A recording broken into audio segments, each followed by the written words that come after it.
नमस्कार दोस्तों, स्वागत है आप सभी का ICAR नेट एकेडमी में। दोस्तों आज हम बात करेंगे ICAR नेट के प्रीवियस ईयर क्वेश्चन पेपर्स, जो 50 क्वेश्चन आपके सामने आए हैं नेट एग्रोनॉमी का। आप सभी में से जिन्होंने भी एग्रोनॉमी की तैयारी करनी है तुरंत पेज से जुड़ जाएं और चैनल को सब्सक्राइब जरूर कर लें। चलिए शुरू करते हैं वीडियो।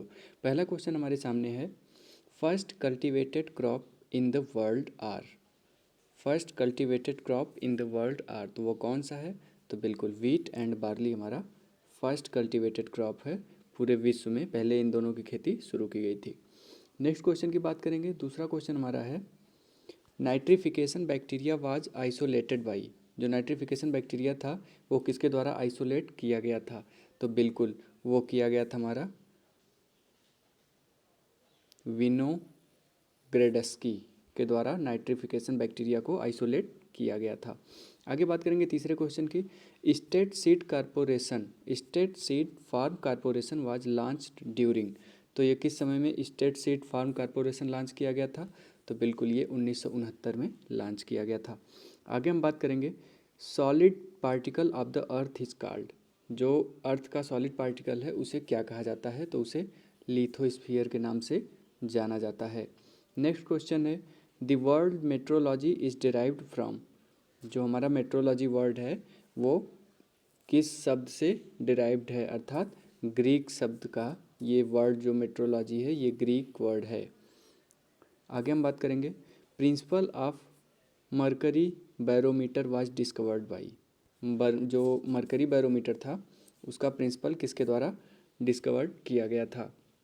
बिल्कुल तो हमारा टर्सली के द्वारा किया गया था। मरकरी बैरोमीटर का डिस्कवर टर्सली द्वारा किया गया था। नेक्स्ट क्वेश्चन है, ओजोनोस्फियर इज अ सिनोनिम्स ऑफ। जो हमारा ओजोनोस्फियर है इसका सिनोनिम क्या है? तो इसका सिनोनिम्स हमारा ओजोनोस्फियर को हम स्ट्रेटोस्फियर सिनोनिम्स उसका हो जाएगा। आगे हम बात करेंगे, radio communication is made possible through. जो रेडियो कम्युनिकेशन होता है वो इनमें से किस आयन के द्वारा पॉसिबल हो पाता है? तो वो हमारा आयनोस्फियर के द्वारा पॉसिबल होता है। जो भी रेडियो तरंगे होती हैं, जो भी कम्युनिकेशन तरंग होता है, कम्युनिकेशन वेव होती हैं, वो सब हमारा आयनोस्फियर में गमन करती हैं। आगे हम बात करेंगे, what is the average value of solar constant. जो सोलर कांस्टेंट हमारा है उसका एवरेज वैल्यू क्या होती है? तो 1.94 कैलोरी प्रति सेंटीमीटर स्क्वायर प्रति मिनट, ये हमारा average value of solar constant का मान होता है। बिल्कुल राइट आंसर हमारा 1.94 कैलोरी प्रति सेंटीमीटर स्क्वायर प्रति मिनट हो जाएगा। आगे हम बात करेंगे 10वें क्वेश्चन की। आप एक बार रिक्वेस्ट है आप सभी लोगों से कि यदि पहली बार विजिट कर रहे हैं और एग्रोनॉमी नेट SRF JRF की तैयारी कर रहे हैं तो ज़रूर इस पेज को ज्वाइन कर लीजिएगा, फॉलो कर लीजिएगा। आगे बात करेंगे, type of radiation which is useful in remote sensing. तो रिमोट सेंसिंग के लिए किस प्रकार के रेडिएशन का प्रयोग किया जाता है? तो उसमें हमारा रिफ्लेक्टेड रेडिएशन का प्रयोग किया जाता है। किसमें? तो रिमोट सेंसिंग में रिफ्लेक्टेड रेडिएशन का प्रयोग किया जाता है। क्वेश्चन नंबर 11 हमारा है, radiation balance between global and reflected solar radiation is. जो हमारा रेडिएशन बैलेंस होता है वो ग्लोबल और रिफ्लेक्टेड सोलर रेडिएशन के बीच उनका क्या संबंध होता है? तो बिल्कुल ये हमारा नेट रेडिएशन होता है। Radiation balance between global and reflected solar radiation is net radiation. Next question हमारा 12वां है, shortest day in northern hemisphere. Shorter day in northern hemisphere, जो सबसे छोटा दिन होता है वो कौन सा होता है? तो दिसंबर 21 का जो दिन होता है नॉर्थर्न हेमिस्फीयर का सबसे छोटा दिन होता है 21 दिसंबर। आगे बात करेंगे, visible radiation is the range of micron. जो विजिबल रेडिएशन होता है उसका लेंथ माइक्रोन में कितना होता है? तो वो हमारा 390 से 760 होता है। आगे हम बात करेंगे 14वें क्वेश्चन की, absolute zero is. Absolute zero is वो कितना होता है हमारा?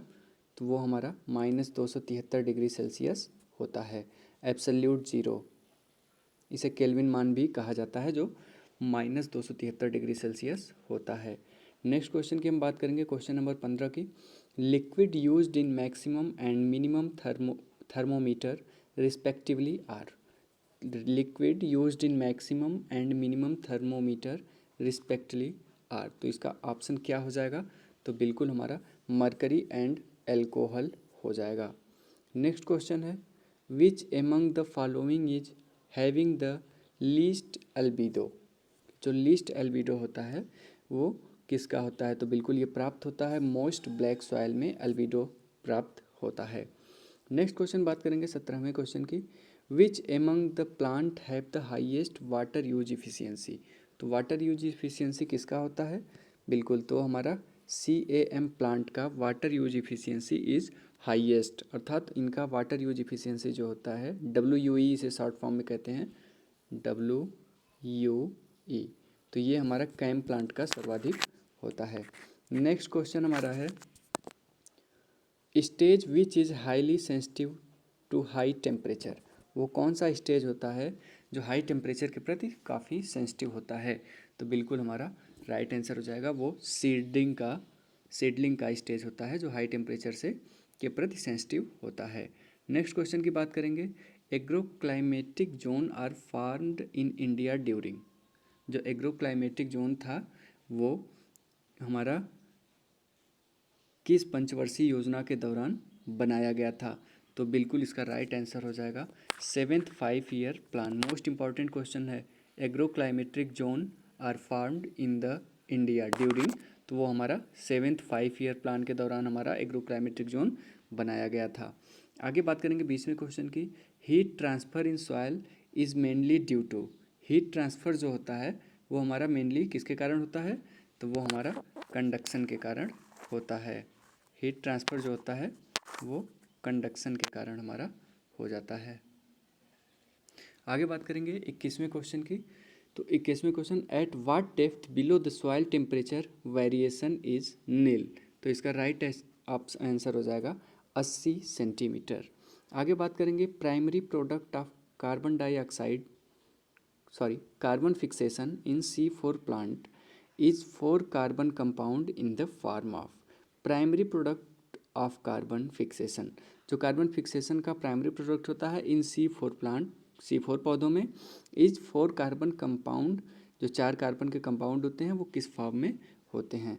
तो बिल्कुल वो हमारे जो होते हैं मैलिक और एस्परेटिक दोनों फॉर्म में पाए जाते हैं। बोथ A एंड B हमारा राइट आंसर हो जाएगा।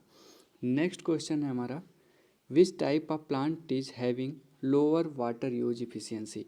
अभी आपने WUE पढ़ा था, वाटर यूज इफिशियंसी जो हाईएस्ट होता है वो मैं आपको बताया अभी CAM प्लांट का होता है, और जो लोअर वाटर यूज इफिशियंसी होती है वो हमारा C3 प्लांट का होता है। C3 प्लांट होता है इनका लोअर वाटर यूज इफिशियंसी हो जाता है। आगे बात करेंगे 24वें क्वेश्चन की, inflorescence elongation is due to the presence of enzyme. किस एंजाइम के कारण जो इन्फ्लोरोसेंस का इलोंगेशन होता है वो होता है? तो वो हमारा जिब्रेलिन एंजाइम होता है जिसके कारण इन्फ्लोरोसेंस का इलोंगेशन होता है। 25वें क्वेश्चन की बात करेंगे हम, the term harvest index was developed by. तो हार्वेस्ट इंडेक्स का जो टर्म है ये किसके द्वारा दिया गया था? तो ये डोनाल्ड के द्वारा दिया गया था। नेक्स्ट क्वेश्चन 26 क्वेश्चन की बात करेंगे हम 26वें की, which is the basic property of soil. Soil का बेसिक प्रॉपर्टी क्या होता है? मोस्ट इंपॉर्टेंट, और ये इस बार के नेट के एग्ज़ाम में आया हुआ क्वेश्चन है। तो ये हमारा होता है टेक्सचर, जो होता है वो बेसिक प्रॉपर्टी ऑफ सॉइल वो हमारा टेक्सचर होता है। नेक्स्ट बात करेंगे humus in soil sample is removed by chemical in mechanical analysis. तो कौन सा केमिकल है जिसके द्वारा जो मिट्टी में ह्यूमस होता है उसको रिमूव्ड किया जाता है? तो बिल्कुल राइट आंसर हमारा हाइड्रोजन परऑक्साइड के द्वारा मैकेनिकल एनालिसिस करके ह्यूमस को मिट्टी से रिमूव किया जाता है, हाइड्रोजन परऑक्साइड। नेक्स्ट क्वेश्चन है 28, which of the nutrient concentration increase with the increase in soil moisture under flooding. Flooding के अंतर्गत जो भी न्यूट्रिएंट का कंसंट्रेशन होता है वो इंक्रीज होता है किसके कारण? तो वो हमारा ऑल, ये सभी AP, B वाला ऑप्शन है FE, C वाला ऑप्शन है MN, तो इन तीनों के द्वारा हमारा न्यूट्रिएंट कंसंट्रेशन इंक्रीज हो जाता है। नेक्स्ट क्वेश्चन की बात करेंगे 29वें की, under anaerobic soil condition the toxic acid produced is, तो कौन सा है? बिल्कुल लैक्टिक एसिड भी प्रोड्यूस होता है, ब्यूटारिक भी होता है और साइट्रिक भी होता है, अर्थात ऑप्शन नंबर डी हमारा बिल्कुल राइट है। 30वें क्वेश्चन की बात करेंगे, structure which has more porosity, तो कौन सा स्ट्रक्चर है जिसकी पोरोसिटी अधिक होती है? तो वो हमारा ग्रेनुल और क्रम्बी, ये दोनों हैं, इनकी पोरोसिटी अधिक होती है, अर्थात ऑप्शन नंबर सी हमारी बिल्कुल राइट हो जाएगा आंसर। नेक्स्ट क्वेश्चन की बात करते हैं, percentage of silt content in best soil. Best soil किसे कहते हैं? यहाँ से दो क्वेश्चन मिल रहा है, एक तो हमारा लोमी सॉइल होती है उसे बेस्ट सॉइल कहते हैं, और पूछ रहा है इसमें सिल्ट का कंसंट्रेशन अर्थात कंटेंट कितना होता है, तो 30 से 50% हमारा सिल्ट लोमी सॉइल में पाया जाता है। नेक्स्ट क्वेश्चन की बात करेंगे, red colour of the soil is due to the presence of mineral, किस मिनरल की उपस्थिति के कारण मिट्टी का रंग जो होता है वो रेड होता है? तो इसका बिल्कुल राइट आंसर हो जाएगा हीमेटाइट। हीमेटाइट के अंतर्गत हमारा मिट्टी का कलर जो होता है रेड होता है। और आपको बता दें अल्फीसॉल एक पूछ देता है, अल्फीसॉल, तो अल्फीसॉल जो होता है वो रेड सॉइल से रिलेटेड होता है, और वर्टिसॉल जो होता है वो हमारा ब्लैक सॉइल से रिलेटेड होता है। 33 क्वेश्चन की बात करेंगे, soil aggregate size must be dash dash diameter for good crop under irrigation condition, तो जो सॉइल एग्रीगेट का साइज होता है वो कितना होना चाहिए? तो वो हमारा इज़ ग्रेटर देन 5 mm होना चाहिए अंडर इरिगेटेड कंडीशन के लिए। जो सॉइल एग्रीगेट होता है उसका माप जो होता है वो इज़ ग्रेटर देन 5 mm होना चाहिए।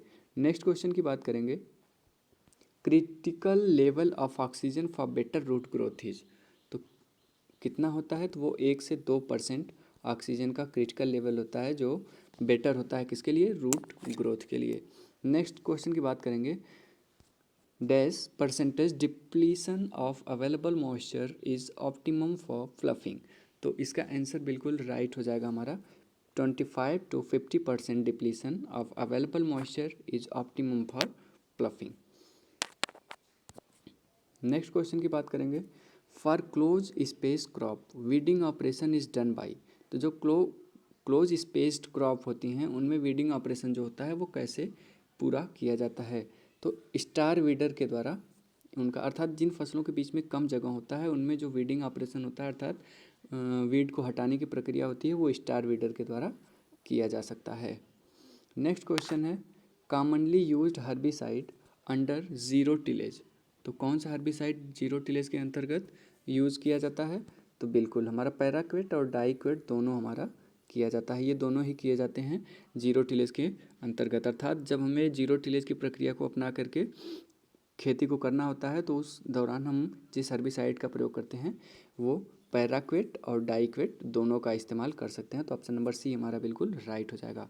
बात करेंगे 38 क्वेश्चन की, good tilth has M size of aggregate, जो हमारा गुड टिल्थ होता है उसका साइज़ कितना होता है? तो हमारा 0 से 5 mm, ये जो हमारा सॉइल का एग्रीगेट होता है ये गुड टिल्थ को डिनोट करता है। हमारे सॉइल का एग्रीगेट जो होता है वो 0 से 5 है तो वो गुड टिल्थ को डिनोट करता है। नेक्स्ट क्वेश्चन की बात करेंगे, first dwarf variety of the world which also considered as miracle rice, most important and बहुत ही चहेता क्वेश्चन है ये एग्रोनॉमी का। तो IR8 जो है वो हमारा ड्वार्फ वेराइटी है और वर्ल्ड में पहली बार ये मिरेकल राइस के रूप में डिनोट किया गया था, तो IR8 is right answer. 14th question जो हमारा दिया है 40 नंबर का वो है, country which is Pioneer in hybrid rice, तो कौन सा कंट्री है जो हाइब्रिड राइस का पॉइनियर है?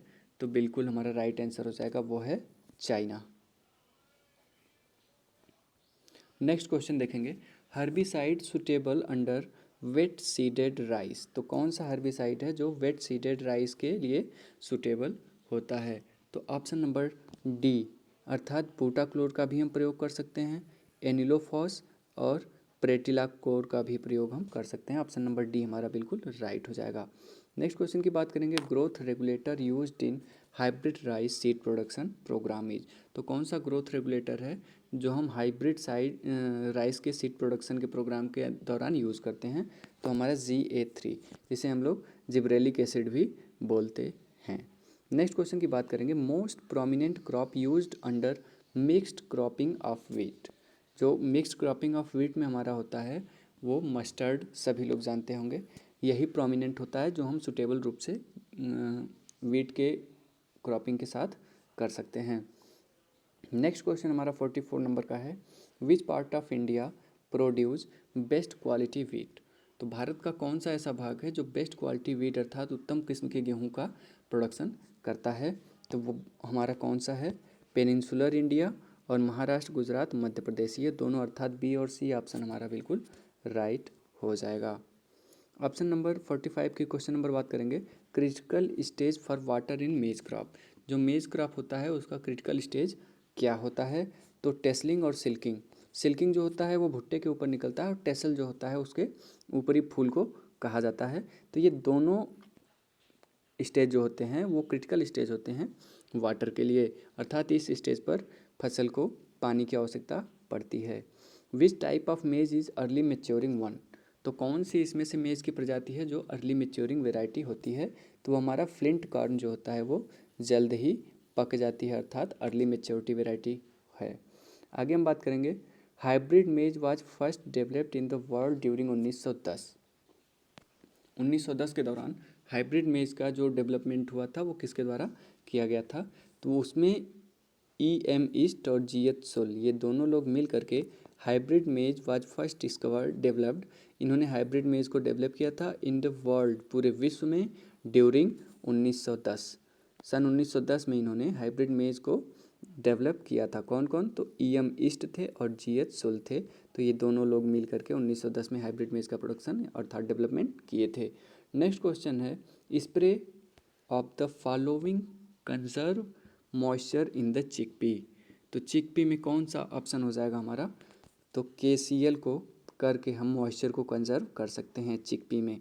तो KCl इसे कहते हैं पोटेशियम क्लोराइड, इसमें जो होता है वो पोटेशियम की मात्रा 60% पाई जाती है। कभी कभी पूछ देता है KCl में, पोटेशियम क्लोराइड में पोटेशियम की मात्रा कितनी होती है, तो वो 60% होती है। नेक्स्ट क्वेश्चन की बात करेंगे, gram variety suitable to sow under rainfed condition. Rainfed condition के लिए चने की कौन सी प्रजाति है जो सुटेबल होती है, तो हमारा विशाल भी है, अनुभव भी है, ये दोनों हमारा सुटेबल है अंडर रेनफेड कंडीशन के लिए ग्राम की वेराइटी।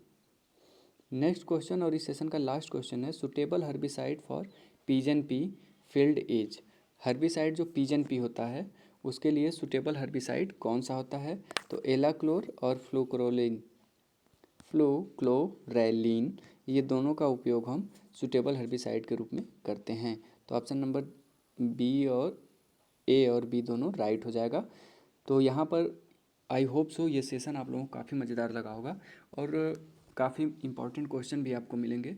चलिए मिलते हैं तब तक। इसके आगे भी क्वेश्चंस हैं बट काफ़ी लेंदी वीडियो हो जाएगा, इसलिए उसको हम नहीं इसमें इंक्लूड कर रहे हैं। तो इसी के साथ इस सेशन को समाप्त करते हैं, मिलते हैं नेक्स्ट क्वेश्चन के साथ अगले सेशन में। आई होप सो सेशन अच्छा लगा होगा, तो प्लीज़ चैनल को सब्सक्राइब करिए और ज़्यादा से ज़्यादा शेयर करिए। Okay, best of luck all of you.